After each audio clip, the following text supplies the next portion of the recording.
고통은 곧 끝날 것이며 생명의 면류관이 준비되어 있다. 오늘은 고난의 승자라는 제목으로 하나님 말씀 함께 나눕니다. 예전에 들었던 이야기입니다. 아주 오래전 들었던 이야기라 잘 기억이 안 나서 인터넷 블로그에서 그 글을 찾아 퍼왔습니다. 블로그 출처는 네이버의 카이로스라는 블로그입니다. 이 이야기는 그리스도인 로마 병사 40명의 순교 이야기입니다. 4세기에 아르메니아 세바스테에 있는 로마 제국 제12군단 병사들이 주둔해 있었다고 합니다. 그 당시 로마를 분할 통치하던 리키니우스 황제와 콘스탄티누스 황제는 기독교에 대한 간용을 명하는 직서에 서명했습니다. 그때가 AD 313년입니다. 그러나 그로부터 3년 후인 AD 316년부터 리키니우스 황제는 갑바도기아에 있는 모든 그리스도인에게 기독교 신앙을 버리라고 강요했습니다. 또한 그는 여기서 멈추지 않고 한 걸음 더 나아가 모든 병사에게 이교도의 신들에게 제사 드리라고 명령했습니다. 그때 스바스테에 주둔하고 있던 로마 제국 제12군단 병사들 중에는 그리스도를 믿는 40명의 그리스도인 병사들이 있었습니다. 40명의 그리스도인 병사들은 이교의 신에게 제사하라는 황제의 명을 거부하며 죽음을 택하겠다고 선언했습니다. 그들은 생명을 위협하는 자들 앞에서 우리의 갑옷과 투구와 몸은 빼앗을 수 있어도 그리스도께 있는 우리의 마음은 빼앗을 수 없다고 말했습니다. 그때 이교도이자 그 지역의 관료였던 아그리콜라우스는 그 즉시 그리스도를 믿는 40명의 로마 병사들을 투옥했습니다. 그럼에도 불구하고 40명의 그리스도를 믿는 로마 병사들은 그들의 믿음이 꺾이지 않았어요. 하여 아그리콜라우스는 그들의 절개를 꺾기 위해 기발한 고문 방법을 고안했습니다. 꽁꽁 얼어붙은 호수의 얼음을 깨고 물속에 그들을 집어넣는 고문입니다. 그는 속으로 생각하기를 얼음물 속에 집어넣는 고문은 심한 고통과 함께 시간이 지날수록 죽음을 담보로 하는 고문이기에 아무리 믿음 좋은 그리스도인이라 할지라도 결국 추위를 이기지 못하고 몇 시간 이내 모두 신앙을 버리고 밖으로 나올 것이라 라고 생각했대요. 그리고 그의 계획을 실행했죠. 그는 꽁꽁 얼은 얼음 호수에 얼음구멍 40개를 내고 그리스도인 병사 40명의 옷을 모두 벗긴 후 모두 다 얼음구멍 속에 집어넣었다고 합니다. 그리고 얼음구멍 옆 호숫가에는 장작불이 타고 있었고 장작불 옆에는 이교도 신에게 경배할 제단을 준비해 놓았다고 합니다. 또한 그 옆에는 따뜻한 물로 가득 채운 욕조도 준비해 두었다고 합니다. 그러나 아그리콜라우스의 기대는 곧 무너졌죠. 40명의 그리스도인 병사들은 체온이 떨어지고 몸이 얼어가는 중에서도 기도했다고 합니다. 주여, 우리 모두는 40명입니다. 우리 40명은 생명의 면류관을 놓치지 않을 것입니다. 우리의 이 거룩한 숫자는 변함없을 것입니다. 3일째 되던 날, 그들 중 한 명이 얼음 구멍에서 뛰쳐나왔어요. 그리고 이교의 제단에 희생 제물을 드렸죠. 또한 배교의 대가로 따뜻한 물이 담긴 욕조가 그에게 허락되었고 그는 곧바로 따뜻한 욕조로 들어갔습니다. 그러나 그는 곧바로 죽었죠. 왜냐하면 그의 몸은 오랫동안 추위에 노출되어 얼어있던 몸이었기에 그 얼어있던 몸이 갑자기 따뜻한 물에 닿자 곧바로 심장마비를 일으켰기 때문입니다. 동료의 배교를 지켜본 그리스도인 39명의 병사들은 모두 다 슬픔에 잠겼죠. 그러나 그럼에도 불구하고 그들은 계속 기도하며 버텼습니다. 그때 이교도 병사 가운데 한 명이 모닥불을 쬐며 졸다가 신비한 꿈을 꾸었다고 해요. 그 신비한 꿈의 내용은 이렇습니다. 하늘로부터 천사장이 내려와 얼어 죽어가는 병사들의 머리에 면류관을 씌워주는 꿈이었죠. 그런데 하늘로부터 온 천사장이 면류관을 쓴 병사들의 숫자를 세어보니 40명이 아니라 39명이었죠. 이와 같은 이유로 천사장은 이렇게 말했다고 해요. 한 명은 어디 갔을까? 한 명은 어디 갔을까? 이 말을 듣고 잠에서 깬 병사는 그 신비한 꿈에 대해 궁금해하고 있을 때쯤 바로 그의 눈앞에 배교한 한 병사가 죽어 있는 것을 발견했습니다. 그는 이교도의 병사임에도 불구하고 그 자신이 꾼 꿈의 의미를 곧 알 수 있었죠. 그리고 그는 재빨리 입고 있던 모든 옷을 집어 던지고 벅찬 가슴으로 이렇게 소리쳤다고 합니다. 나는 그리스도인입니다. 나는 그리스도인입니다. 그는 배교한 병사가 있던 자리로 뛰어 들어갔어요. 또한 그는 나머지 39명의 그리스도인 병사들과 함께 죽음을 당하겠다고 선언했습니다.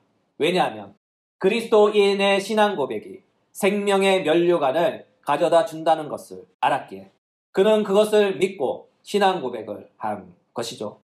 이렇게 하여 다시 순교자의 숫자는 정확히 40명으로 채워졌습니다. 그리고 3일이 더 지나자 대부분 동사로 순교하였고 단지 몇 명만 여전히 살아 있었다고 합니다. 이에 아그리콜라우스는 부하들에게 아직 살아있는 병사들의 팔과 다리를 잘라 죽이도록 명령했습니다. 그러나 로마 군인들은 생존자 중 아직 10대였던 멜라토만 남겼다고 해요. 그 이유는 이 소년 병사가 도망치더라도 이내 죽을 것이라는 생각에 팔, 다리를 자르지 않았다고 합니다. 그리고 군인들이 떠난 뒤 멜라토의 어머니가 죽어가는 아들 곁에 다가와 아들에게 이렇게 말했다고 하네요. 고통은 곧 끝날 것이며 생명의 면류관이 준비되어 있다. 고통은 곧 끝날 것이며 생명의 면류관이 준비되어 있다. 이에 10대인 로마의 어린 병사는 생명의 면류관을 향해 순교자의 길로 나아갔다고 합니다. 이 긴 예화를 예로 들었지만 요점은 하나예요. 그리스도인의 삶은 삶과 죽음을 넘나드는 고난의 여정이지만 그 고난의 여정 뒤에는 우리에게 주어질 생명의 면류관이 예비되어 있다는 것이죠. 사실이 이와 같기에 사도 바울은 이렇게 고백해요. 사도행전 20장 24절 내가 달려갈 길과 주 예수께 받은 사명 곧 하나님의 은혜의 복음을 정언하는 일을 마치려 하면은 나의 생명조차 조금도 귀한 것으로 여기지 아니하노라. 사도 바울은요, 자신이 누구인지 정확한 인식을 갖고 있었죠. 그것이 무엇일까요? 그는 그 자신이 그리스도인이라는 사실을 정확히 알고 있었습니다. 또한 그는 그리스도인으로서 이 세상에서 어떻게 살며 무엇을 하며 살아야 할지 정확히 알고 있었죠. 바로 사명의 삶, 복음을 위한 삶입니다. 다시 말해, 그가 그리스도인이 되었고 그리스도인이 되는 순간 그는 이 세상에서 무엇을 위해 이 세상을 어떻게 살아가야 할지 알았던 거예요. 바로 사명의 삶을, 복음을 위한 삶을 살아야 했습니다. 이와 같은 이유로 사도는 말씀합니다. 고린도전서 10장 31절 그런즉 너희가 먹든지 마시든지 무엇을 하든지 다 하나님의 영광을 위하여 하라. 그렇다면 여기서 문제 나갑니다. 이 구절에서 사도가 말씀하시는 하나님의 영광은 무엇일까요? 바꿔 말하면 사도께서 이 구절을 진술하실 때 그분께서 마음속으로 의도하신 하나님의 영광은 무엇입니까? 이에 대한 해답은 에베소서 3장에 있어요. 에베소서 3장 13절 그러므로 너희에게 구하노니 너희를 위한 나의 여러 환난에 대하여 낙심하지 말라. 이는 너희의 영광이니라. 사도는 말씀합니다. 내가 당하는 여러 환난은 너희의 영광이니라. 다시 말해 사도가 지금 고난을 당하고 있는데 그 고난은 다름 아닌 우리의 영광이라고 합니다. 한마디로 우리가 당하는 모든 고난은 하나님께 영광이 된다고 합니다. 놀랍죠? 신비하죠? 그리고 잘 이해가 안 되죠? 우리가 당하는 모든 고난은 하나님에게 있어 영광이 된다고 해요. 어째서요? 그 이유는 이와 같습니다. 오늘 본문입니다. 에베소서 3장 1절. 이러므로 그리스도 예수의 일로 너희 이방인을 위하여 갇힌 자 된 나 바울이 말하거니와. 오늘 본문을 눈여겨 잘 보셔요. 사도 바울은 지금 로마 감옥에 갇힌 죄수입니다. 그런데 사도의 요점은 이것이죠. 나는 예수의 일로 죄수가 되었다. 다시 말해 사도 바울은요, 지금 복음을 전하다가 감옥에 갇혀 죄수가 된 거예요. 환원하면 사도 바울은 그 당시 로마법을 범한 범법자가 아니라 로마법과 전혀 상관없는 유대 종교법의 법으로 말미암아 억울하게 죄수가 되어 수감된 것이죠. 그렇다면 이것이 왜 하나님께 있어 영광이 될까요? 그것은 바로 이 모든 일은 하나님의 뜻으로부터 하나님의 계획에 따라 되어진 일이기 때문이죠. 사도는 말씀합니다. 갈라디아서 1장 15절 16절. 그러나 내 어머니의 태로부터 나를 택정하시고 그의 은혜로 나를 부르시니가 그의 아들을 이방에 전하기 위하여. 사도는 증거합니다. 하나님께서 이방인들에게 당신의 아들에 관한 복음을 전하게 하기 위해 어머니의 태에서부터 나를 택하여 정했다. 그렇습니다. 사도가 된 것은 그가 예수 믿는 자들을 박멸하려 다메섹으로 갔던 그날에 사도가 된 것이 아니에요. 사도 바울의 신앙 고백에 따르면 사도가 되기로 작정된 것은 바로 어머니의 태로부터라고 합니다. 이것은 사도께서 예수님을 만나기 훨씬 이전의 사건입니다. 먼저 하나님의 택하심이 있고 하나님의 택하심이 역사적 시간 안에서 나타나 열매 맺었는데 그때가 바로 다메섹 사건인 것이죠. 사도행전 9장 1절에서 5절. 사울이 주의 제자들에 대하여 여전히 위협과 살기가 등등하여 대제사장에게 가서 다메섹 여러 회당에 가져갈 공문을 청하니 이는 만일 그 도를 따르는 사람을 만나면 남녀를 막론하고 결박하여 예루살렘으로 잡아오려 함이라. 사울이 길을 가다가 다메섹에 가까이 이르더니 호련히 하늘로부터 빛이 그를 둘러 비치는지라. 땅에 엎드려져 들음에 소리가 있어 이르되 사울아 사울아 내가 어찌하여 나를 받게 하느냐 하시거늘 대답하되 주여 누구시니이까 이르시되 나는 내가 받게 하는 예수라. 그렇습니다. 사도는 역사적 시간 안에서 다메섹으로 가는 도중 예수님을 만났죠. 그러나 그가 하나님의 복음을 위하여 사도로 택함 받은 것은 어머니의 태에서부터입니다. 그렇습니다. 사도는 이 세상에 태어나기 전 이미 하나님의 복음을 위해 택함 받고 사명을 받은 사람이에요. 이쯤 되면 우리 중 누구는 이런 생각을 해요. 에이, 그것이 어떻게 가능해요? 또 그것을 어떻게 믿어요? 라는 궁금증을 갖습니다. 이와 같은 궁금증을 친절하게 해결해 드립니다. 시편 139편 16절. 내 형질이 이루어지기 전에 주의 눈이 보셨으며 나를 위하여 정한 날이 하루도 되기 전에 주의 책에 다 기록이 되었나이다. 성경은 말씀합니다. 내 형질이 이루어지기 전에 주의 눈이 보셨으며 정한 날이 하루도 되기 전에 주의 책에 다 기록되었다라고 말씀합니다. 또 참고의 말씀을 덧붙입니다. 로마서 9장 9절에서 12절. 약속의 말씀은 이것이니 명년 이 때에 내가 이르리니 사라에게 아들이 있으리라 하심이라. 그뿐 아니라 또 리브가가 우리 조상 이삭 한 사람으로 말미암아 임신하였는데 그 자신들이 아직 나지도 아니하고 무슨 선이나 악을 행하지도 아니한 때에 택하심을 따라 되는 하나님의 뜻이 행위로 말미암지 않고 오직 부르시는 이로 말미암아 서게 하려 하사 리브가에게 이르시되 큰 자가 어린 자를 섬기리라 하셨으니. 사도의 이 말씀에 의하면 리브가가 임신했을 때 에서와 야곱이 아직 태어나지도 않았으나 이미 그들의 모든 운명은 하나님의 택하심을 통해 이루어졌다고 합니다. 따라서 지금은 아니지만 하나님의 일은 우리 안에서 시간이라는 인생의 여정 안에서 열매 맺어 나타나는 거예요. 이와 같은 까닭에 시편 기자는 이렇게 노래해요. 시편 37편 23절. 여호와께서 사람의 걸음을 정하시고 그의 길을 기뻐하시나니. 시편 기자의 이 말씀을 환원하며 하나님께서 사람의 인생의 길을 정해 놓으셨대요. 그리고 그 정하신 걸음을 걷도록 인도하시며 그가 하나님이 정하신 걸음을 걸을 때 그의 길을 기뻐하신다고 합니다.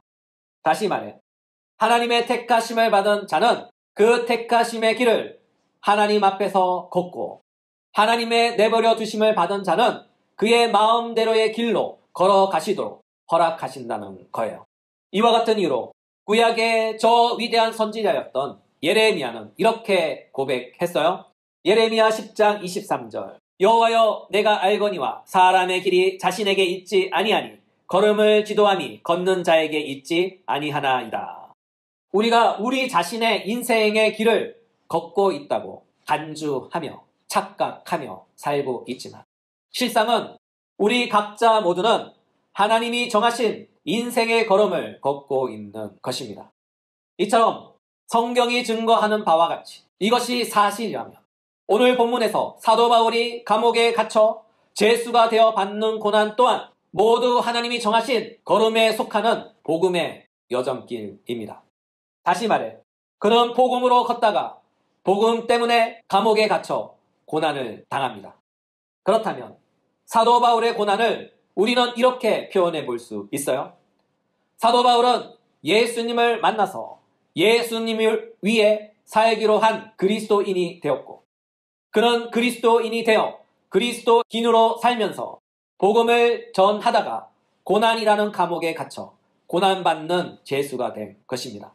이것을 그리스도인이 된 우리에게 적용해 보면 이렇게 표현해 볼 수 있어요. 우리는 모두 예수님을 만나서 예수님을 따르는 그리스도인이 되었고 우리는 그리스도인이 되어 예수님 때문에 또는 그분의 말씀대로 살기 위해 세상으로부터 불이익을 기꺼이 선택하며 그 불이익을 기쁨으로 감당하기로 작정한 사람이 된 것이죠. 세상은 이것을 어리석다 생각하지만 우리는 이것을 고난이라고 생각합니다. 하노라면 예수님 믿고 그의 제자가 되기로 결심하는 것 그 자체가 바로 고난을 선택하고 기꺼이 그 고난을 감당하겠다는 우리의 살아있는 신앙 고백인 것이죠. 이것을 주님은 자기 부인이라고 표현했어요. 마태복음 16장 24절. 예수께서 제자들에게 이르시되 누구든지 나를 따라오려거든 자기를 부인하고 자기 십자가를 지고 나를 따를 것이니라. 또한 주님은 이것을 또 이렇게 표현했어요. 좁은 길. 마태복음 7장 13절 14절. 좁은 문으로 들어가라. 멸망으로 인도하는 문은 크고 그 길이 넓어 그리로 들어가는 자가 많고 생명으로 인도하는 문은 좁고 길이 협착하여 찾는 자가 적음이라. 오늘의 말씀을 마무리합니다. 사도 바울은 지금 감옥에 갇혀 있어요. 현실은 로마의 감옥에 갇힌 죄수이지만 실상은 복음으로 말미암은 고난의 감옥에 갇힌 고난의 죄수입니다. 그가 고난의 죄수가 된 까닭은 바로 그의 믿음과 사명 때문이죠.